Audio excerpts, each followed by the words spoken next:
Good day, viewers and listeners, and welcome to the Progress Report.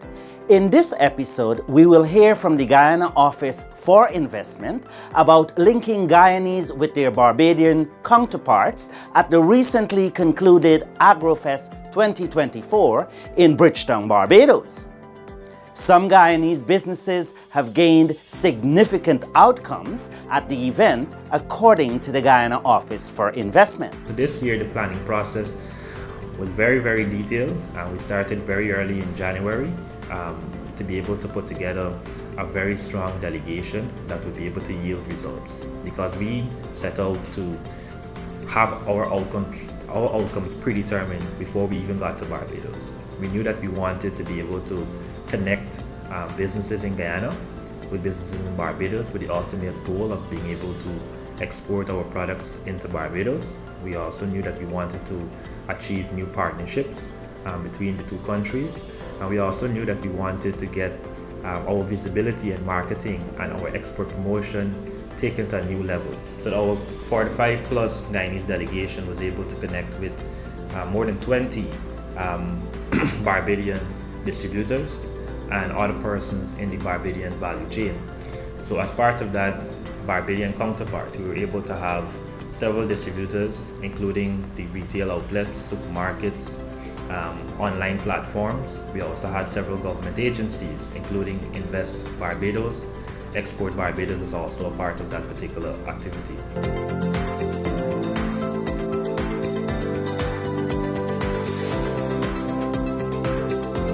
You would have also heard mention of twinning of the tourism product between Guyana and Barbados. And that twinning talks about having the relaxation aspect of going to Barbados, going on the beach, and then having the more or less exploring aspect of being in Guyana and being in the jungle. So we brought together several of our tour operators here in Guyana and had them have direct conversations with some of the persons in the tourism value chain in Barbados. So as part of that engagement, we had Dagran Tours, as well as I believe Trail Masters was a part of that engagement as well as we had our tourism authority being able to communicate directly with tour operators over in Barbados. So the event essentially was for us to be able to have mutual wins and to be able to properly co-join our products in terms of agriculture, as well as in twinning the tourism product.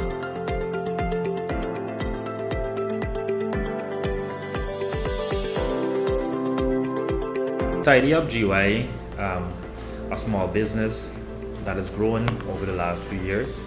We consider them to be one of our leading manufacturers in Guyana. They're a liquid detergent company, and they have spanned into a range of other cleaning solutions. So they look at all types of things in car wash, degreasers and laundry detergent.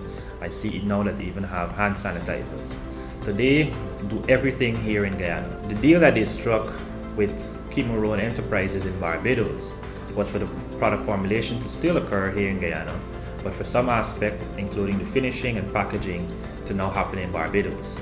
So the product that you will see in Barbados is not necessarily called Tidy Up GY, but is now under a different brand called Oakley. So a lot of the components still occurring in Guyana, but the finishing and packaging will now happen in Barbados.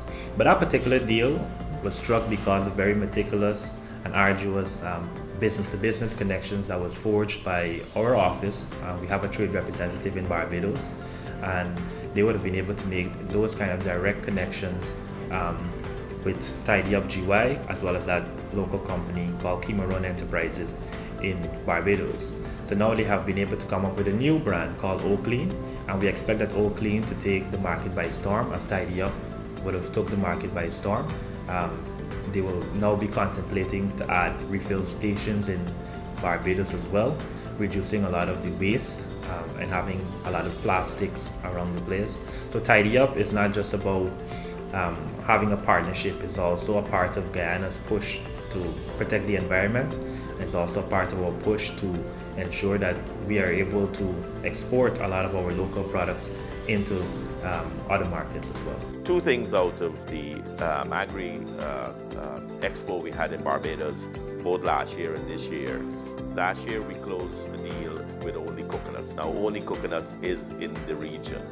Through a distributor, the Only Coconuts is probably in a lot of supermarkets. Comfort Sleep, for example, the mattresses we make in Guyana is superior. And so they have closed a deal in Dominica, they've closed a deal in Barbados. So those are all, we're looking for those value-added producers in Guyana.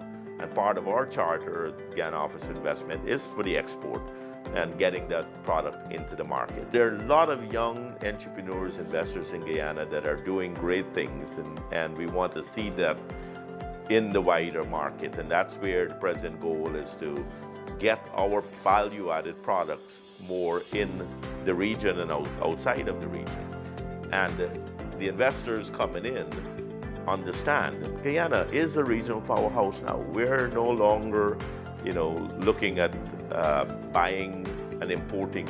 We want to be the exporter. But there was a level of enthusiasm when persons walked into the Guyana booth. The Barbados Today news agency was reported that there was an impressive contingent of Guyanese at AgroFest 2024. So that is just to see how other countries are viewing us and how we would have participated at this year's AgroFest.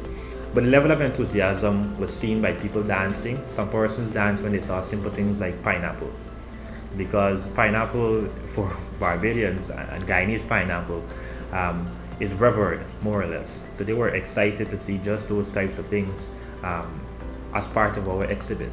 But other persons, when they saw things like calves rib, our leather craft, our furniture, our coconut products, Only Coconuts was there again, and all types of things from food to craft, every single thing that Guyanese had on display, there was a level of enthusiasm from each and every passerby or from every consumer. So in terms of being able to sell, it was quite easy task.